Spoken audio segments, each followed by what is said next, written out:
In the summer of 1944, the Pacific Ocean had become the largest battlefield on Earth.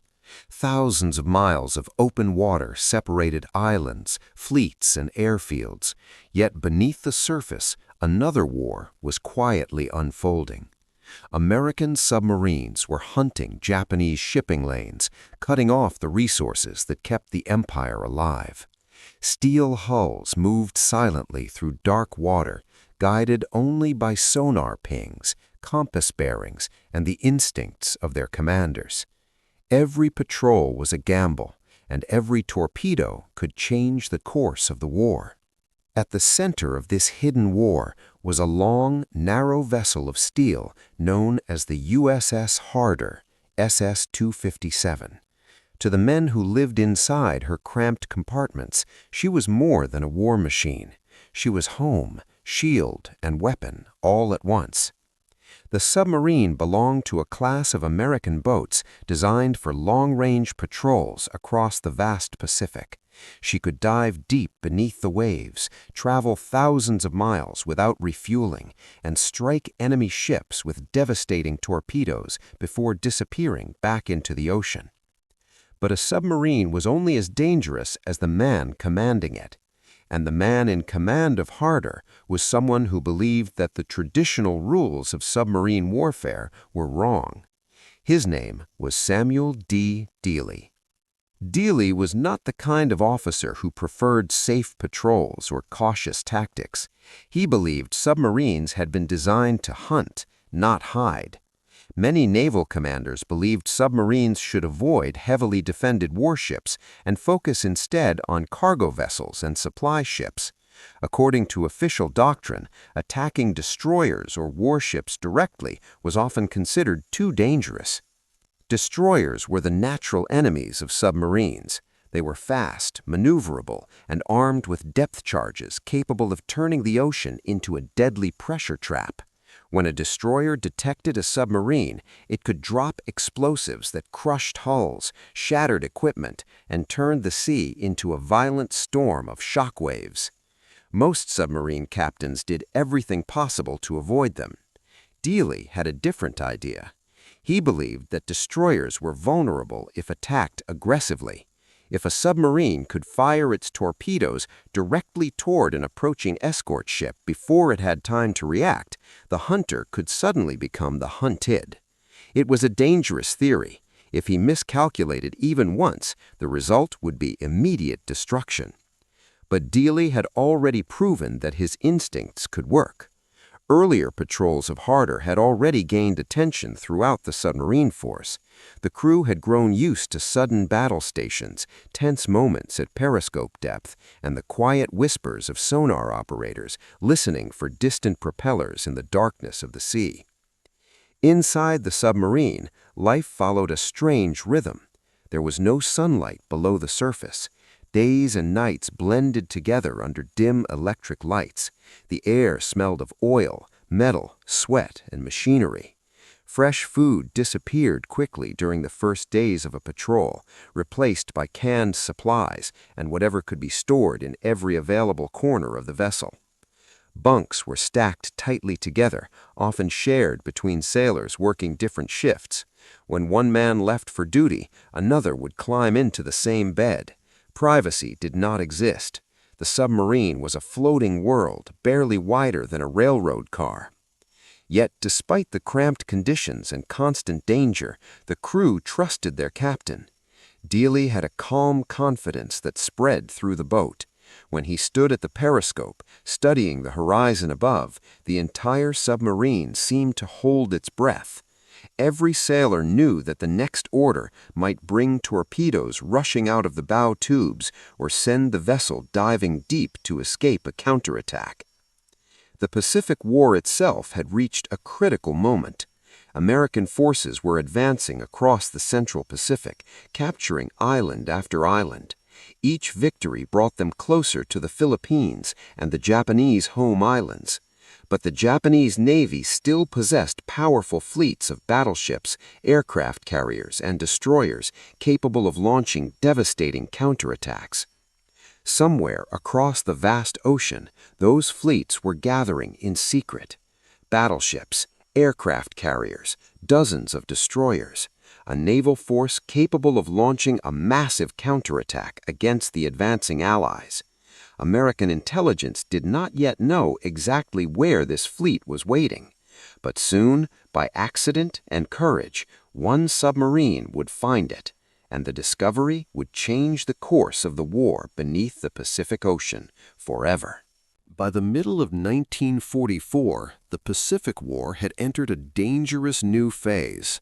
American forces were pushing steadily across the ocean, capturing island bases that would allow bombers and fleets to move closer to Japan. But the deeper they advanced, the more desperate the Imperial Japanese Navy became to defend what remained of its shrinking empire. Somewhere beyond the horizon, powerful Japanese fleets were preparing for the moment when they would strike back. For American submarines, that meant one thing: patrol deeper, stay longer, and take greater risks. Among the submarines moving through these hostile waters was the aggressive boat that had already begun to worry Japanese commanders, the USS Harder, SS-257.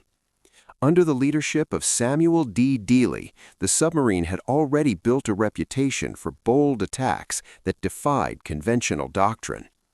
But the ocean was beginning to fight back. Submarines were complex machines, and months of constant patrols placed enormous strain on every system inside them. Pumps, valves, engines, batteries, and air purification systems all had to function perfectly. If even one critical component failed, the entire submarine could quickly become a steel trap beneath the sea. During Harder's patrol in June 1944, the first signs of trouble began to appear. At first, the problem seemed small. A mechanical system would malfunction, an electrical component would fail temporarily before coming back online. Crew members worked constantly to repair equipment while the submarine remained at sea. But as the patrol continued, the problems multiplied. Inside a submarine, oxygen was life. When a boat remained underwater for long periods, the crew depended on carefully controlled air systems that removed carbon dioxide and replenished breathable oxygen. If those systems failed, the atmosphere inside the submarine could slowly become toxic. Harder's crew began noticing changes in the air.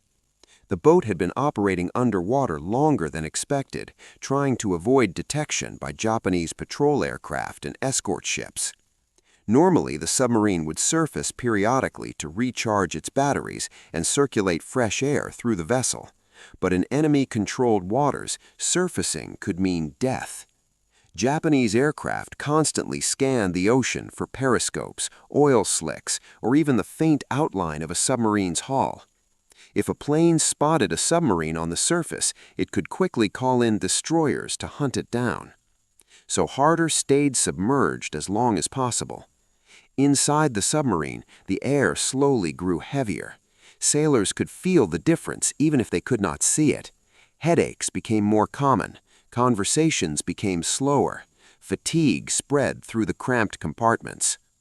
Meanwhile, the mechanical systems continued to struggle. Some equipment refused to function reliably. Repairs that would normally be simple in a naval dockyard had to be performed inside narrow passageways filled with pipes, cables, and hot machinery. Crew members crawled through tight spaces carrying tools while the submarine rolled gently beneath the ocean. Despite these problems, Dealey made a decision that surprised even some of his officers. He refused to turn back. Many submarine commanders would have ended the patrol immediately and returned to base for repairs. A damaged submarine operating far from friendly waters was always at risk. One serious failure during combat could mean the boat would never surface again. But Dealey believed the mission was too important. American intelligence reports suggested that Japanese naval forces were gathering somewhere in the region. The exact location was unknown, but there were increasing signs that major warships were moving through nearby waters. If Harder turned back now, that information might never be discovered. So the submarine continued forward. Day after day, the crew pushed deeper into dangerous territory. The boat moved slowly through narrow sea lanes and island passages where enemy ships might appear at any moment. Inside the sonar room, operators listened to the ocean through sensitive headphones. Sound traveled incredibly far underwater, and experienced listeners could identify ships simply by the rhythm of their engines. Sometimes they heard distant propellers that faded away before the submarine could intercept them. Other times the ocean remained strangely silent, as if something large was waiting somewhere beyond the darkness. The crew began to sense they were approaching an area of unusual activity. Charts and intelligence reports showed a remote region of islands and shallow waters ahead, a place known as Tawi-Tawi.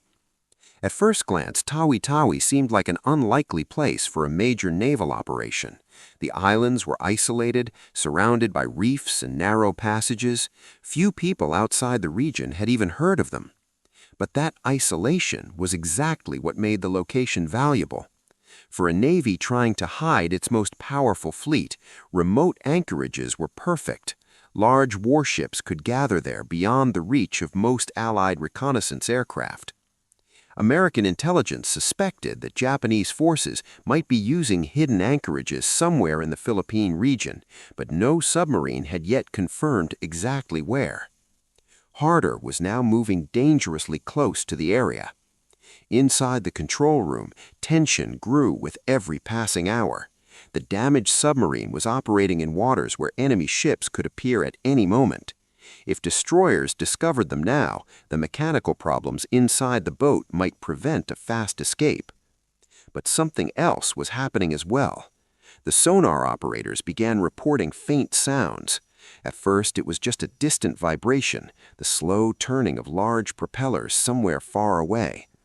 Then more sounds appeared, multiple engines, different rhythms, the unmistakable acoustic signature of several ships operating in the same area. The reports moved quickly through the submarine. Multiple ships meant a convoy or a patrol group, but the pattern seemed unusual. The propellers sounded larger than typical merchant vessels, and there were too many of them to be a simple escort formation. Dealey listened carefully to the reports. Warships often produced distinctive sounds underwater. Battleships and aircraft carriers had massive propulsion systems that created deeper vibrations in the ocean. Experienced listeners could sometimes recognize these differences even without visual confirmation. If those interpretations were correct, Harder might be approaching something far more important than a small convoy. But the situation was becoming extremely dangerous. The submarine was already struggling with failing equipment and limited air. Remaining underwater much longer would only make the conditions worse. Yet surfacing in this area could expose the submarine to enemy aircraft or patrol ships. Dealey chose a careful compromise. The submarine would approach slowly, staying as hidden as possible while gathering more information. If enemy warships truly were nearby, even a brief glimpse through the periscope could reveal something extraordinary. So Harder moved forward. The engines hummed quietly as the submarine advanced beneath the waves. Every man aboard knew they were entering waters where few American vessels had ever operated. Above them, somewhere beyond the dark ceiling of the ocean, ships were moving. Large ships, many of them. And none of the sailors aboard Harder yet realized that the damaged submarine drifting silently towards Tawi-Tawi was about to uncover one of the most closely guarded secrets of the Japanese Navy.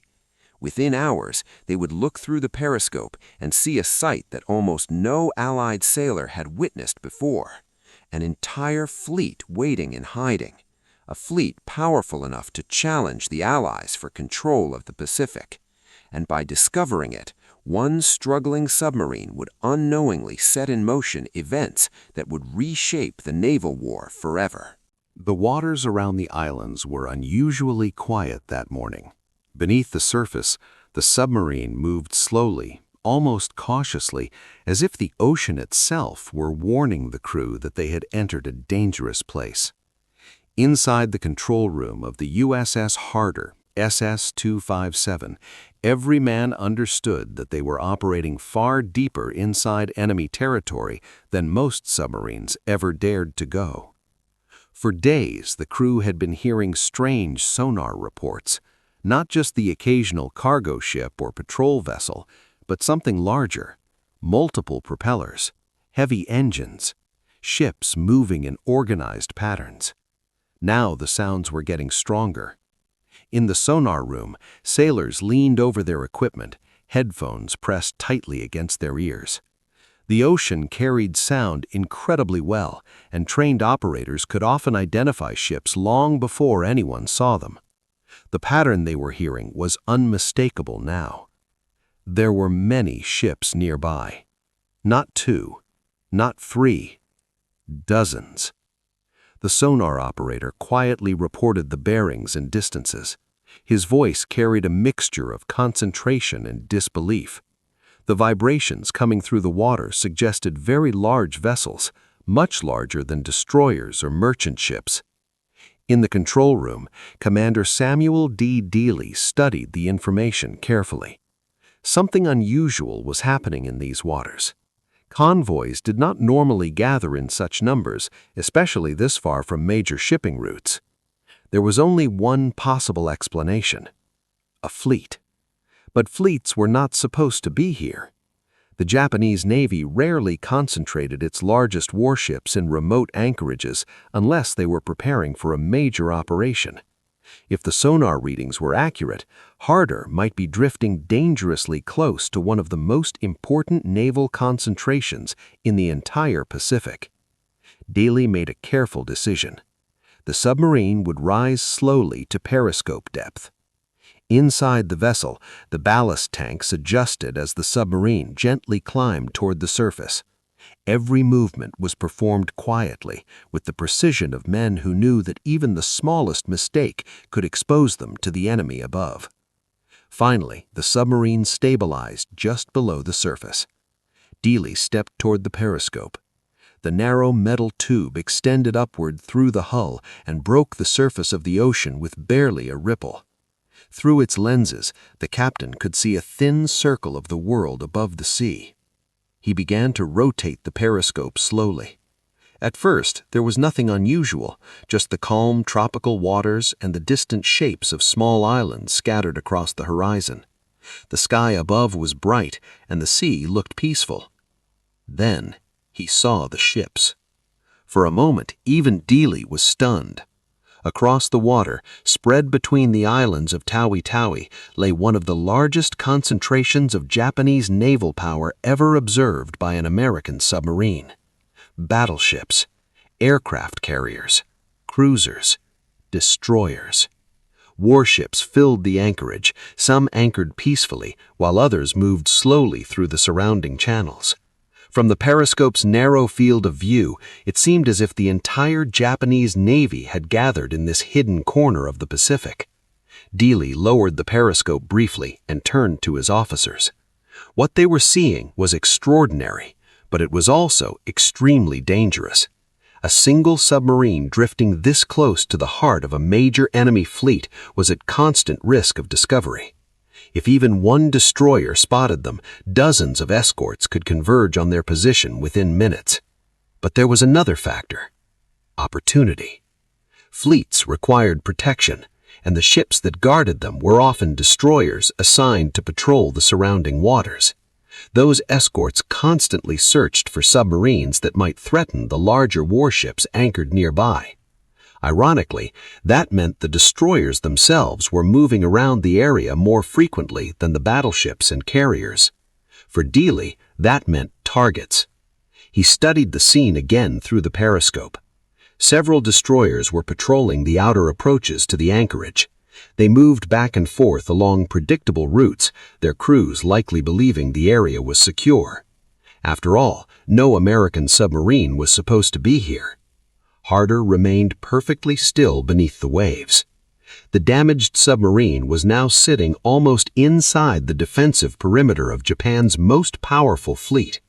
If every crew member made too much noise, if the periscope left even a small wake on the surface, if a lookout on board a destroyer noticed the wrong ripple in the water, the consequences would be immediate. Depth charges, explosions, the crushing pressure of the deep sea. Yet Dealey was not thinking about retreat. Instead, he began studying the movement patterns of the destroyers. Each escort followed a routine path while guarding the anchorage. They moved in loops, scanning the water for threats that they believed were far away. But one of those patrol routes was bringing a destroyer closer and closer to Harder's hidden position. Inside the submarine, word quietly spread through the crew. Enemy destroyer approaching. Men moved quickly but silently through the narrow passageways. Torpedo crews prepared the forward tubes. Calculations were made for distance, speed, and firing angles. Every sailor understood the incredible risk they were about to take. Attacking a destroyer inside the defensive zone of an entire fleet was almost unthinkable. If the attack succeeded, the submarine might slip away unnoticed. If it failed, dozens of enemy ships would immediately begin hunting them. Dealey continued watching through the periscope. The destroyer was getting closer now, its gray hull cutting through the calm water. From the submarine's position beneath the surface, the warship looked enormous. He could even see sailors moving on its deck. They had no idea what was waiting beneath them. Dealey calculated the moment carefully. The submarine needed to fire at exactly the right time, close enough to guarantee a hit, but not so close that the destroyer might detect them first. The seconds passed slowly. Inside the torpedo room, sailors stood beside the tubes, waiting for the command. Then the order came. Fire. Compressed air launched the torpedoes from the submarine's bow, sending them racing through the dark water toward the unsuspecting destroyer. Immediately after the launch, the submarine began diving deeper, its engines pushing the submarine away from the firing position as quickly as possible. For several long seconds, nothing happened. Then, the ocean exploded. A massive blast ripped through the destroyer's hull. Flames and debris shot into the air as the warship was suddenly torn apart by the torpedo's detonation. The calm waters of the anchorage were shattered by the shock of the explosion. Across the fleet, alarms began to sound. Japanese sailors rushed to their battle stations as confusion spread among the anchored warships. Somewhere beneath the surface, an American submarine had just struck inside the heart of their supposedly secure anchorage, and the crew of Harder was already preparing for the next attack.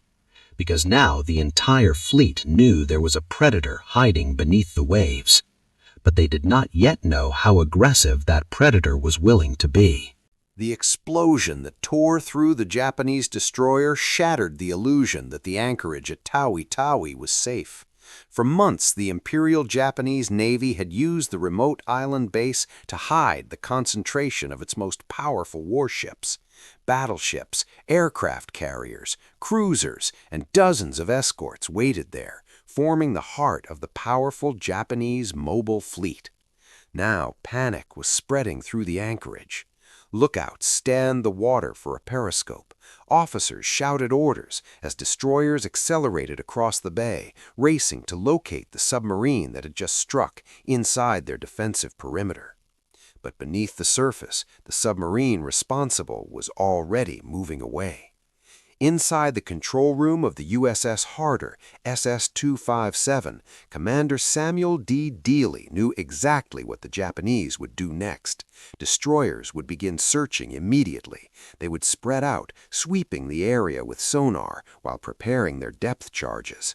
For most submarine captains, that would be the moment to escape. Dive deeper, leave the area, avoid the escorts. Dealey chose something completely different. He turned the submarine back toward the destroyers. To understand how dangerous this decision was, it helps to understand how destroyers hunted submarines. Escort ships were fast and highly maneuverable. They carried sonar equipment capable of detecting submarines beneath the water and were armed with depth charges designed to explode at specific depths. Once a destroyer located a submarine, it would move directly over the target and release a pattern of explosives. The blasts created violent shock waves that could crush hulls, disable equipment, or force a submarine to the surface. Most submarines survived by remaining hidden and avoiding detection. Dealey's idea was based on a different principle. A destroyer approaching a submarine at high speed often focused its sonar forward, scanning the water ahead. If the submarine could position itself carefully and fire torpedoes directly toward the approaching ship, it might strike before the destroyer realized the danger. It was a tactic that required incredible precision and nerve. If the torpedoes missed, the destroyer would be almost directly above the submarine, perfectly positioned to launch a devastating depth charge attack. Yet Dealey believed the risk was worth it. As the Japanese destroyers began sweeping the waters around the anchorage, Harder maneuvered carefully beneath the surface. Sonar operators tracked the movements of multiple ships above them. Engines vibrated through the hull as enemy escorts moved quickly through the area. One destroyer separated slightly from the others, moving along a patrol route that brought it closer to the submarine's position. Dealey watched the sonar reports carefully. The destroyer was approaching. Inside the submarine, the crew prepared for another attack. Torpedo tubes were readied. Calculations were made quickly but accurately. Every man aboard understood the stakes. If they were detected now, the damaged submarine might not survive a full-scale destroyer hunt. The destroyer continued moving closer. At periscope depth, Dealey raised the periscope briefly, just long enough to confirm what the sonar operators were reporting. Through the lens, he saw the sleek outline of the approaching warship cutting through the water at high speed. It was coming almost directly toward them. He lowered the periscope and gave the order to prepare the torpedoes. Inside the torpedo room, sailors waited beside the tubes, their hands ready on the firing controls. The atmosphere inside the submarine was tense but controlled. These men had trained for moments like this, but rarely under such extreme circumstances. The destroyer closed the distance quickly. Dealey waited until the last possible moment. Then he gave the command. Fire! The torpedoes shot from the submarine's bow and raced toward the oncoming ship. Immediately after firing, Harder began diving deeper, attempting to slip beneath the enemy's detection range before the crew above realized what had happened. For a few seconds, the submarine crew heard nothing but the steady hum of their own engines. Then the ocean erupted again. A massive explosion echoed through the water as the torpedoes struck the destroyer. Above them, another escort ship was being torn apart by the sudden attack.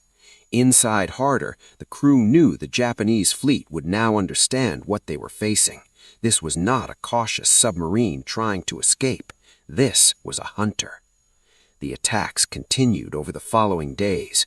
Using the same aggressive tactics, Harder repeatedly engaged Japanese destroyers patrolling near the fleet anchorage. One by one, the escorts that were supposed to protect the fleet became targets themselves. Among the ships lost during these attacks were the Japanese destroyer Minazuki and the Japanese destroyer Hayanami. Each loss sent shock waves through the Japanese command structure. Destroyers were not supposed to be easy targets. They were specifically designed to hunt submarines. Yet here was a single American boat repeatedly attacking them and surviving. Japanese commanders began to realize something disturbing. The waters around Tawi-Tawi were no longer secure. Every time a destroyer left the anchorage, it risked running directly into Harder's torpedoes. The aggressive submarines seemed to appear unexpectedly, strike quickly, and disappear before escorts could organize a coordinated hunt. Fear began spreading among Japanese crews assigned to escort duty. Some sailors reportedly began referring to the mysterious attacker with a nickname. They called it the submarine that attacks like a wolf. Inside Harder, the crew continued operating under intense pressure. Mechanical issues still plagued the submarine. Oxygen remained limited. Every attack increased the risk that the Japanese fleet would eventually locate and destroy them. But the results of their actions were becoming impossible to ignore. The repeated attacks were forcing the Japanese Navy to reconsider their plans. A hidden anchorage was only valuable if it remained secret and secure.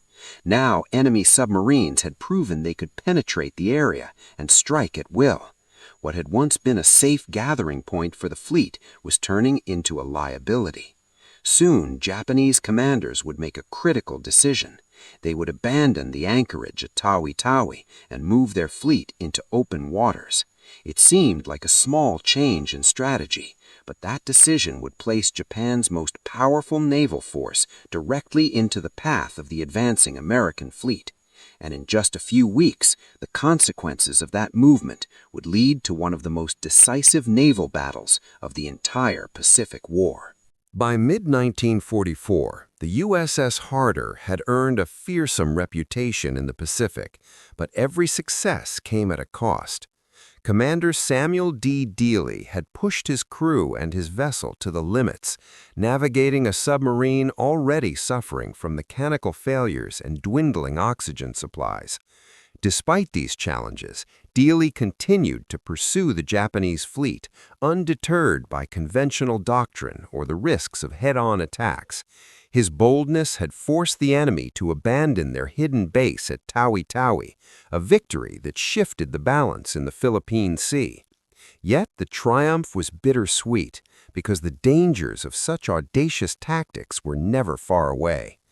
On one patrol in the late Gulf region, Harder detected multiple Japanese destroyers, each armed to the teeth and scanning the waters for any sign of a submarine. While standard naval procedure called for evasion, Dealey once again chose aggression. He maneuvered Harder directly into the path of the enemy ships, exploiting their overconfidence in rigid formations. Torpedoes were fired at close range, some missing by mere meters, and the crew worked with relentless precision under pressure. For every destroyer sunk or disabled, the cost in stress and fatigue mounted. The crew had to perform under near impossible conditions: faulty ballast systems, a periscope that sometimes jammed, and oxygen levels so low that every breath felt like a gamble. What followed was a series of attacks so daring they became the stuff of legend. Dealey's strategy forced the Japanese to rethink their tactics, revealing vulnerabilities that had never been exploited. Intelligence reports later showed that Japanese commanders believed Harder had been accompanied by a much larger fleet, a testament to Dealey's skill in creating fear from a single, battered submarine. Each engagement brought Harder closer to the limits of survival, yet Dealey's combination of calculated risk and unorthodox tactics turned peril into advantage. The climax of Harder's service came during what would be its final patrol. The submarine was tasked with intercepting elements of the Japanese mobile fleet, and Dealey knew the risks were greater than ever. Despite mechanical failures, low oxygen, and the increasing proficiency of Japanese anti-submarine measures, he pressed on. On the early morning of August 24, 1944, Harder engaged a convoy of enemy vessels near Palawan Passage. In rapid succession, torpedoes found their marks, damaging multiple ships and forcing the convoy into disarray. Witnesses from both sides later recalled the chaos, with Japanese destroyers scrambling to regroup, while Harder seemingly vanished into the waves, an invisible predator. Tragically, the submarine would not return from this patrol. Reports indicate that Japanese depth charges eventually overwhelmed Harder, ending the mission and claiming the lives of Dealey and his entire crew. The loss was devastating, yet it underscored the extraordinary risks that Dealey and his men had embraced. Their sacrifice highlighted the brutal reality of submarine warfare in the Pacific, where victory often came at the cost of life, and courage meant confronting near-certain death with resolve. Even in defeat, the legacy of Harder and Commander Dealey reshaped naval doctrine. The U.S. Navy began to adopt more aggressive submarine tactics, prioritizing initiative and bold engagement over passive evasion. Training programs were adjusted to encourage audacity and precision, inspired directly by Dealey's fearless maneuvers. Submariners who followed in Harder's wake knew that their predecessors had rewritten the rules of engagement, proving that a single submarine, when commanded with skill and daring, could challenge the might of an entire fleet. Historical accounts emphasize that Harder's impact was not limited to the immediate destruction of Japanese ships.